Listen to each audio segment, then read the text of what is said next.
Hello dear students, welcome to professor SP Goyal IAS classroom. प्यारे विद्यार्थियों, आज हम डिस्कस करते हैं द हिंदू और इंडियन एक्सप्रेस की न्यूज एनालिसिस और आपके प्रीलिम्स के क्वेश्चन और मेन के क्वेश्चन देखिए कितने इंपॉर्टेंट लेके आया हूं मैं। सबसे पहले हम चलते हैं ओपिनियन पेज पे। इससे आपको यह भी पता चलेगा ओपिनियन पेज पे डायरेक्ट आपके मेन के क्वेश्चन आते हैं। Opinion page, data point, editorial, text and contest and science page और एफएक्यू संडे को। ये सारे पेजेस और एक्सप्लेन्ड पेज इंडियन एक्सप्रेस का, ये सारे पेपर का सिलेबस है, समझिए। अब ये बड़ा इंपॉर्टेंट क्वेश्चन है, तो 2 साल से डिस्कस हुआ है हो रहा है पिछले। How India could counter the carbon border adjustment mechanism. अब ये पिछले 2024 में मैं एक्सपेक्ट कर रहा था इस क्वेश्चन को, ये 10-15 नंबर का आएगा मेन में, लेकिन इस बार आ सकता है। अब ये मैंने इसका देखना मेन का क्वेश्चन बनाया है, what is carbon border adjustment mechanism, then what are its impact on Indian economy, और इंडिया कैसे इसको कॉन्ट्रैक्ट कर रहा है। ये जो न्यूज है इसमें सबसे पहले तो क्या है, इसमें यूरोपियन यूनियन का है। ये यूरोपियन यूनियन ने क्या किया है, 3 रेगुलेशन लगाए हैं। एक तो सीबीएम है, एक ड्यू डिलीजेंस है, और एक फॉरेस्ट रेगुलेशन पे। मतलब भी कोई इलीगल फॉरेस्ट कट के कोई प्रोडक्ट हमारे कंट्री में आएगा तो हम उस पर तारीफ लगाएंगे। इसका मतलब ये है, ये ऐसा मैकेनिज्म है, रेगुलेशन है, जिस पे जो ग्रीन हाउस गैस एमिशंस होती हैं, यदि वो कोई प्रोडक्ट आता है किसी कंट्री से, डेवलपिंग कंट्री से, तो उस पर वो तारीफ लगाएंगे। मीन्स इंडिया ने कहा है COP29 में कि ये एक इनोवेटिव प्रोटेक्शन मेजर है, प्रोटेक्शन अपनी इंडस्ट्री को प्रोटेक्ट करने के लिए कर रहे हैं यूरोपियन यूनियन।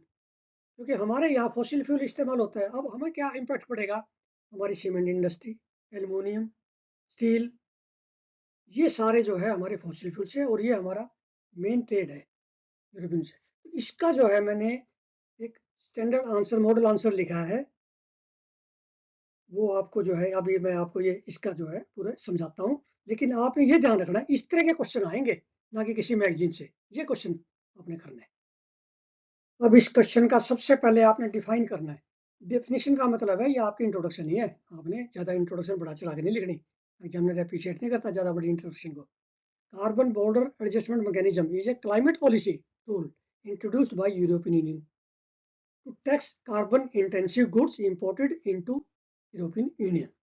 उसके बाद एक लाइन में एम्स आ जाएगा, it aims to ensure that imported products bear a carbon cost equivalent to those produced within the European Union under strict emission norms. This mechanism is applicable to high carbon goods like steel, cement, aluminium, fertilizer, electricity, with definitive phase starting from January 2026.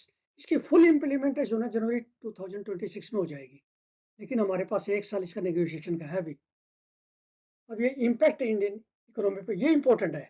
हमारा जो question बनाया ना paper setter, हमें Indian economy पे या developing country पे क्या आएगा, ये भी सेम है आंसर। वो हमारे लिए इंपॉर्टेंट है, इंडिया की इकोनॉमी पे क्या इम्पैक्ट है। अब ये देखिए, हमारा जो है 25% के करीब जो है एक्सपोर्ट है यूरोपियन यूनियन को, जिसमें मेनली जो है हमारा स्टील, एल्युमिनियम है, वो हमारा अफेक्ट हो जाएगा। This export challenge. Then carbon intensity penalty, ये जो है हमारी, क्योंकि कोल बेस्ड एनर्जी पे है सारा, तो हमें पेनल्टी ज़्यादा पड़ेगी, तारीफ ज़्यादा लगेगा। Then trade diversion risk, CBA में lead to reduce demand for Indian goods, वो वहां से मंगवाएगी जहां पे कम है, जहां पे रिन्यूएबल एनर्जी यूज होती है। Cost of adjustment, Indian industry को अब जो है अलाइनमेंट करनी पड़ेगी उससे, कार्बन नॉर्म से। इससे क्या होगा, हमारे प्रॉफिट मार्जिन कम हो जाएंगे इंडस्ट्री के, हमारी इंडस्ट्री को खतरा हो जाएगा। Then global precedent, success of CBM में encourage other developed nations to adopt similar mechanism. जब इसका कामयाब हो जाएगा यूरोपियन का, फिर जो है आपका यूएसए भी लगा देगा, डेवलप कंट्री सारे लगा देंगे। अब काउंटर मेजर्स इंडिया क्या लेगा, ये बड़ा इंपॉर्टेंट है। इंडिया पे बड़ा इफेक्ट पड़ रहा है इंडियन इकोनॉमी पे। सबसे पहले तो ग्रीन ट्रांजिशन, मीन्स कि हमें अल्टीमेटली रिन्यूएबल एनर्जी पर आना है। गवर्नमेंट में उसको एक्सीलरेट करे, सब्सिडी दे, इंसेंटिव दे, ठीक है ना। तो अल्टीमेटली ये क्या है कि हम एनर्जी एफिशिएंसी बढ़ाएं, अपनी कोल बेस्ड एनर्जी कम करें, जिससे कि हमारी जो है कार्बन जो है, गैस एमिशन जो है, जो इंडस्ट्री है वो उस पर कम प्रोडक्शन हो। देन इंस्टीट्यूशनल डिप्लोमेसी, ये बड़ा इंपॉर्टेंट है कि हम यूएनएफसीसी और दूसरी जो है वहाँ पे सब जगह उठाएं। और खास करके आपने रोजाना पढ़ रहे हैं हम, COP29 में इंडिया ने सबसे पहले जो है बेसिक कंट्री के साथ, जैसे ब्राजील है, साउथ अफ्रीका, इंडिया, चाइना, सबसे पहले चाइना ने उठाया।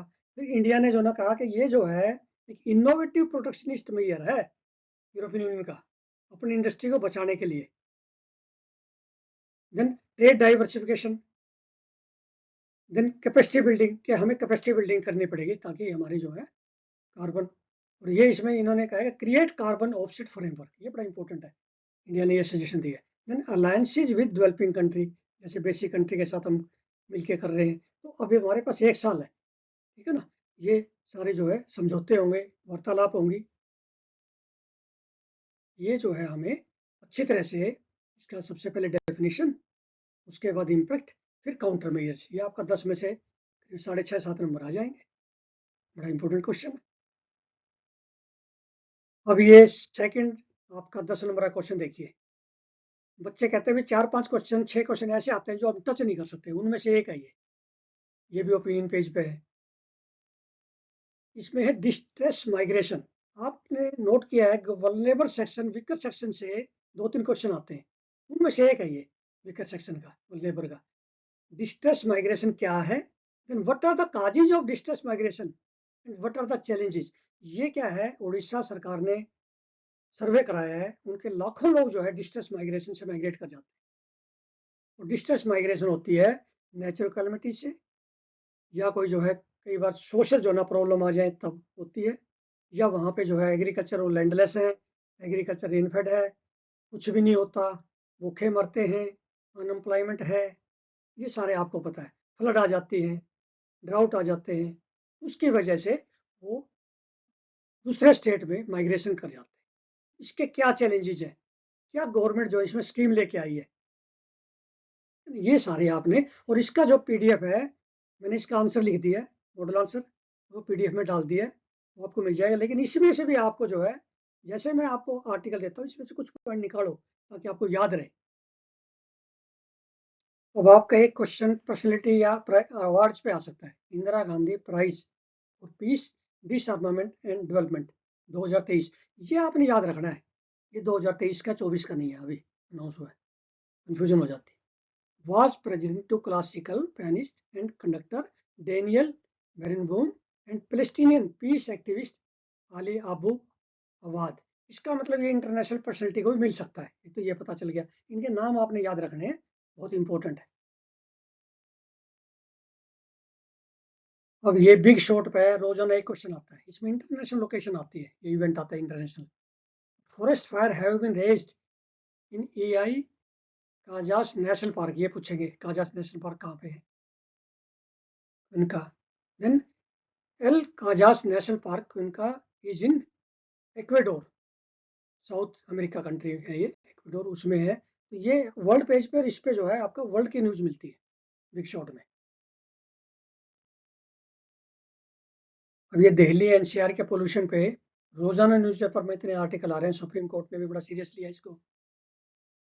एक तो आपको ये पता होना चाहिए काजेज क्या है, what are the causes of Delhi NCR pollution, क्या सरकार कर रही है। और ये क्लाउड सीडिंग का ना बार बार आता है, कई स्टेट करवाते हैं ये सब। तो cloud seeding for artificial range, artificial rain कराएंगे तो उससे जो ना PM 2.5-10 कम हो जाएगा, पोल्यूशन कम हो जाएगा, air pollution. Clouds are injected with, ये केमिकल पूछ लेते हैं एमसीक्यू में, silver iodide, potassium iodide and sodium chloride. Sodium chloride तो common salt. Then artificial rain is needed to reduce air pollution. Then for cloud seeding in Delhi, ये नहीं है cloud seeding जो मर्जी स्टेट कर ले, उसके लिए क्या है, क्लियरेंस चाहिए, DGCA, ministry of home affair and ministry of defence से मैंडेटरी है। Not all clouds are suitable for cloud seeding, सभी क्लाउड्स में नहीं कर सकते, ये बड़ा इंपॉर्टेंट क्वेश्चन है। वे ज्वाइंट पार्लियामेंट्री कमेटी, आपने standing committee, ad hoc committee, joint parliament, ये आपको सब पता होना चाहिए, एथिक्स कमेटी, इनमें से एक क्वेश्चन आ जाता है। तो जेपीसी क्यों बनाते हैं, जेपीसी का मतलब राज्यसभा और लोकसभा की, और इसके अंदर अपोजिशन पार्टीज के भी एमपीज होते हैं, तो इसका काफी बड़ा रेंज होता है, बहुत बड़ा स्पेक्ट्रम है। ज्वाइंट पार्लियामेंट्री कमेटी वक्फ अमेंडमेंट बिल के लिए बनाई गई 2024 में, ताकि ये थ्रैश हो जाए पूरा बिल। पार्लियामेंट ने इसको रेफर कर दी और ये पूरा जो है थ्रैश करके, ताकि पास होने से पहले पूरे जो है अपोजिशन के भी इसमें आ जाएंगे व्यूज। ये वाकफ एक्ट है 1995 का, ये बिल पास हो गया तो ये आपका 10 नंबर क्वेश्चन बन जाएगा। इसमें दोनों एमपी है, मैंने बताया 21 मेंबर लोकसभा, 10 राज्यसभा से, जगदम्बिका पाल जी इसके चेयरमैन हैं। ये एक पर्टिकुलर बिल के लिए बनाई जाती है, ये ध्यान रखना, डॉ कमेटी है। प्यारे विद्यार्थियों, अब यूपीएससी का ये पैटर्न रहेगा प्रीलिम्स और मेंस के क्वेश्चन फ्रेम करने का। जैसे आज मैंने रोजाना फ्रेम करता हूँ ना, और इसके स्टैंडर्ड आंसर दे दिए, इस तरह आपने जो है तैयारी करनी है अपनी प्रीलिम्स और मेंस की। और इस तरह आप लिखेंगे तो 6 नंबर से कम नहीं आएगा कोई भी मेन में, और आपके 110 प्लस मेरा जो टारगेट है वो प्रीलिम का हमारा पूरा हो जाएगा। Thank you very much.